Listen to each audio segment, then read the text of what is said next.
नमः हरे हराय नमः। हरे कृष्णा। आज हम भगवत गीता अध्याय 13 श्लोक नंबर 1 सीखेंगे। चलिए शुरू करते हैं। अर्जुन उवाच प्रकृतिं पुरुषं चैव क्षेत्रं क्षेत्रज्ञम् एव च एतत् वेदितुम् इच्छामि ज्ञानं ज्ञेयं च केशव। अब हम इसे धीरे धीरे बोलकर समझते हैं। अर्जुन उवाच प्रकृतिम पुरुषम चैव क्षेत्रम क्षेत्रज्ञम एव च एतत् वेदितुम् इच्छामि ज्ञानम ज्ञेयम च केशव।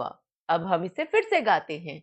अर्जुन उवाच प्रकृतिम पुरुषम चैव क्षेत्रम क्षेत्रज्ञम एव च एतत् वेदितुम् इच्छामि ज्ञानम ज्ञेयम च केशव। अब हम समझते हैं अर्जुन इस श्लोक में भगवान श्री कृष्ण से क्या प्रार्थना कर रहे हैं। अर्जुन ने कहा, हे कृष्ण, मैं प्रकृति एवं पुरुष भोक्ता, क्षेत्र एवं क्षेत्रज्ञ तथा ज्ञान एवं ज्ञेय के विषय में जानने का इच्छुक हूँ। हरे कृष्णा। चलिए अब हम महाप्रेम प्रभु जी से इस श्लोक के बारे में और अच्छे से समझते हैं। हरे कृष्णा जी।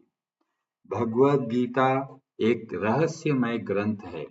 कई बार हम समझ ही नहीं पाते कि वे ये क्यों बताया जा रहा है, पर जब हम भक्तों के संग में समझने का प्रयास करते हैं तो हमें भगवद गीता समझ में आने लगती है। ऐसा क्यों? क्योंकि भगवान श्री कृष्ण बोलते हैं कि भाई भगवद गीता को कौन समझ सकता है, मतलब भगवान की वाणी को समझने की योग्यता किसमें है? तो भगवान बोलते हैं 18वें अध्याय में, भक्तया माम अभिजानाति यावान यश्च अस्मि तत्वतः ततो माम तत्वतो ज्ञात्वा विशते तदंतरम।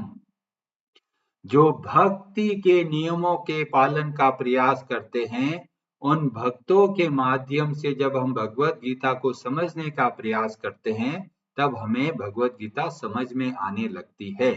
उससे पहले बहुत लोग किताब खोलते हैं और बंद कर देते हैं, क्योंकि इतने भारी भारी शब्दों का प्रयोग दिखता है, लगता है जी हमारे तो काम की नहीं है। कई लोग इसलिए सोचते हैं जी अभी तो समझ में नहीं आ रहा है, बुढ़ापे में जाके समझेंगे। पर वास्तव में ये बहुत महत्वपूर्ण ग्रंथ है जो हमें इसी क्षण लाभ दे सकता है। ऐसा नहीं है कि ये किताब बुढ़ापे में काम आने वाली है। ये किताब हमें हर रोज हर क्षण हमको प्रेरणा दे सकती है। अब 13वां अध्याय के आरंभ में अर्जुन ने कुछ ऐसे प्रश्न किए जो भगवान श्री कृष्ण ने पहले बोला ही नहीं। बात चल रही थी भक्ति योग के बारे में। भगवान ने अपने भक्तों के गुण बता दिए, बहुत अद्भुत गुण बता दिए, भक्ति की महिमा बता दिया। जैसे ही भगवान रुके, अर्जुन एक ऐसा प्रश्न किया जो लग रहा है कि ये मिलता जुलता नहीं है, और ऐसे ऐसे शब्दों का प्रयोग किया जैसे कि क्षेत्र, क्षेत्रज्ञ।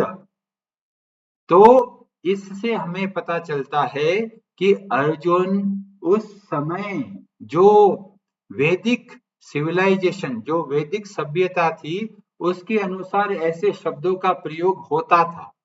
तो भगवान श्री कृष्ण की दृष्टि में इन जो भी आसपास चल रहा था उनको देखते हुए अर्जुन ऐसा प्रश्न करते हैं, क्योंकि उससे पहले भगवान ने ना तो क्षेत्र के बारे में कुछ बताया, ना क्षेत्रज्ञ के बारे में कुछ बताया। प्रकृति और पुरुष के बारे में ये समय समय पर पहले भी वर्णन मिलता है। तो इससे ये पता चलता है अर्जुन भगवान से ये समझना चाहते हैं कि बहुत सारे लोग तरह तरह की चीजें करते हैं, उसमें और आपका क्या मत है इन सब बातों को लेकर, और इसलिए अर्जुन ऐसा प्रश्न करते हैं। और इसमें ये बहुत खास बात है, जब भगवत गीता को हम देखते हैं तो मुख्यतः 3 भाग में इनको विभाजित किया जा सकता है। पहले के 6 अध्याय, बीच में जो 6 अध्याय और अंत के 6 अध्याय। 6 + 6 + 6 हो गया टोटल 18। तो 18 में से पहले जो 6 अध्याय है उसमें मुख्यतः जो कर्म मिश्रित भक्ति के बारे में वर्णन मिलता है। जगह जगह पर भगवान कर्म योग के बारे में बोलते हैं। कई लोग सोचते हैं कर्म योग के क्या मतलब है भक्ति के बिना, पर वास्तव में भक्ति के बिना न कर्म योग सक्षम है और न ज्ञान योग। तो पहले के 6 अध्यायों में कर्म के बारे में बहुत विस्तार से पता चलता है, पर उसमें भी भगवान ने जगह जगह पर भक्ति का महत्व बताया है। जैसे कि तीसरे अध्याय में भगवान श्री कृष्ण बोलते हैं, मयि सर्वाणि कर्माणि सन्यस्य अध्यात्म चेतसा निराशीर निर्ममो भूत्वा युध्यस्व विगत ज्वरः। सारे कर्मों को मेरे लिए करना है। मयि सर्वाणि कर्माणि सन्यस्त। तो तीसरे अध्याय में ही भगवान बोल देते हैं। यहां तक दूसरे अध्याय में भी भगवान भक्ति को जोड़ देते हैं। दूसरे अध्याय के 61 श्लोक में भगवान बोलते हैं, ये जो इंद्रिया है ये हमारे वश में नहीं आती, ये मन हमारा वश में नहीं आता, ये बुद्धि हमारे वश में नहीं आती, क्या करें? तो भगवान बोलते हैं, तानि सर्वाणि संयम्य युक्त आसीत मत परह। मत परह मतलब भगवान का आश्रय लेकर, भगवान को परम लक्ष्य समझकर जब आप कार्य करेंगे तो मन भी आपके वश में आएगा, इंद्रियां भी आपके वश में आएगी। तो शुरू के श्लोकों में भी आपको भक्ति दिखेगी, और जो अध्याय 7 से लेकर अध्याय 12 है उसमें तो पूरी की पूरी भक्ति की महिमा बताई गई। हर जगह पर भक्त और भक्ति की महिमा बताई गई। अब 13वां अध्याय जब आरंभ हो रहा है उसमें बहुत सारा जो श्लोक है वो ज्ञान के संबंध में है, पर ऐसे श्लोकों में भी हम देखेंगे कि वहां पर भी भगवान भक्ति के बारे में बातचीत करते हैं। जैसे कि ये बोलेंगे 14वें अध्याय में भगवान श्री कृष्ण बोलते हैं, माम च यो अव्यभिचारेण भक्ति योगेन सेवते स गुणान समतीत्येतान ब्रह्म भूयाय कल्पते। अर्जुन जब प्रश्न करता है, अरे ये तीनों गुण हमको बांध के रखते हैं, इनसे बाहर कैसे निकलेंगे? तो भगवान बोलते हैं, भक्ति योगेन सेवते, भक्ति के द्वारा हम इन तीनों गुणों के बंधनों से बाहर निकल सकते हैं। और फिर 15वें अध्याय में फिर भक्ति के बारे में बोलते हैं, यो माम एवं असम्मूढ़ो जानाति पुरुषोत्तमं स सर्वविद भजति माम सर्वभावेन भारत। जो लोग समझते हैं भक्ति अलग है, ज्ञान योग अलग है, कर्म योग अलग है, तो मतलब उन्होंने भगवत गीता को अच्छे तरीके से नहीं समझा। क्योंकि भगवान कर्म योग में भी भक्ति के बारे में बताते हैं और ज्ञान योग में भी भक्ति के बारे में बताते हैं। यहाँ तक ध्यान योग करते हैं वहां भी भक्ति के बारे में बताया गया। तो 6ठे अध्याय में जब भगवान ध्यान योग के बारे में बताते हैं कि किस तरह से ध्यान लगा के प्राणायाम करते हैं लोग, और वहां पर भी वर्णन आता है, मनः संयम्य मद चित्तो युक्त आसीत मत परह। आप प्राणायाम भी करते हैं, पर उद्देश्य क्या होना चाहिए? भगवान को परम लक्ष्य समझकर, और फिर हमको ये प्राणायाम का कार्य करना है। चाहे आप कर्म योग करें, ज्ञान योग करें, भक्ति योग करें, सर्वत्र भक्ति के बारे में भगवान श्री कृष्ण हमको बताते हैं। और इसीलिए जो भगवत गीता है वो मुख्यतः भक्ति को बहुत बढ़ावा देता है। कई लोग बोलेंगे, अरे भक्ति योग तो बाद में आता है, पहले तो योग के बारे में बताया। तो भगवान ने जगह जगह पे बोला है, योग का मतलब होता है जुड़ना।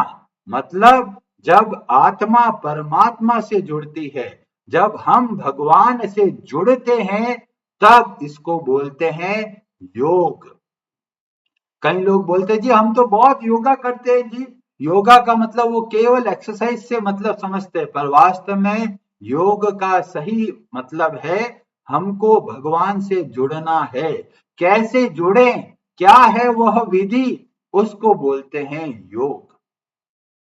और इसलिए भगवान श्री कृष्ण जगह जगह पर भक्ति के बारे में बोलते हैं। क्यों?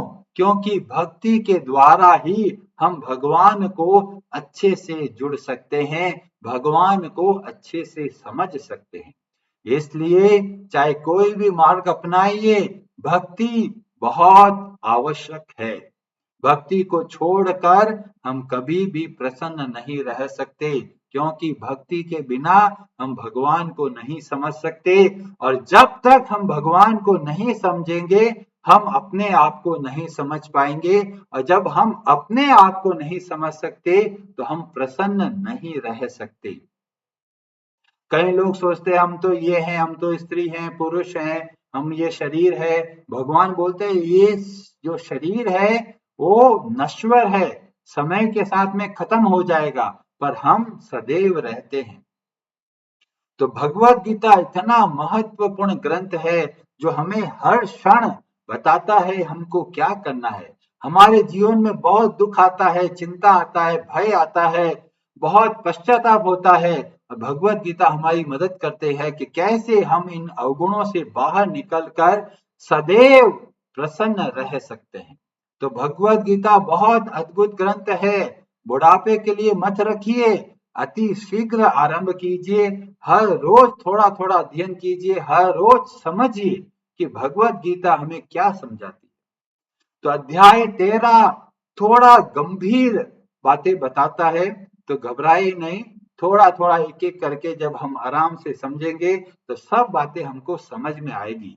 अगर आपको समझ में नहीं आता तो प्रश्न कीजिए, पूछिए कि भाई ये बात मेरे को समझ में नहीं आई।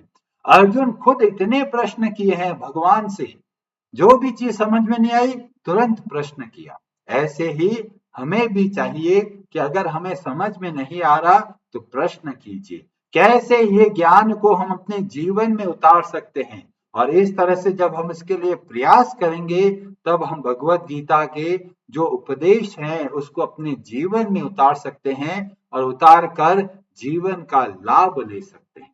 नहीं तो ब्रह्मांड भ्रमिते कोनो भाग्यवान जीव, इस संसार में भटकते ही रहते हैं और भटके जा रहे हैं। कोई किधर भटक रहे हैं, कोई किधर भटक रहे हैं। तो अर्जुन के जो प्रश्न है, प्रकृति, पुरुष, क्षेत्र, क्षेत्रज्ञ, ज्ञान और ज्ञेय, 6 शब्दों का प्रयोग करके 6 प्रश्न पूछे हैं एक ही श्लोक में।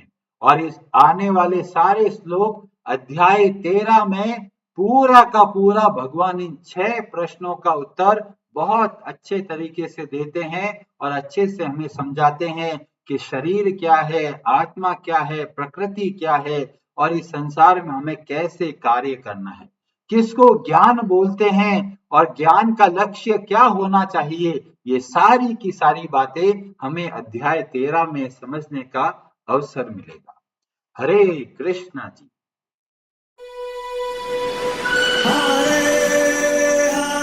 Hare Namaha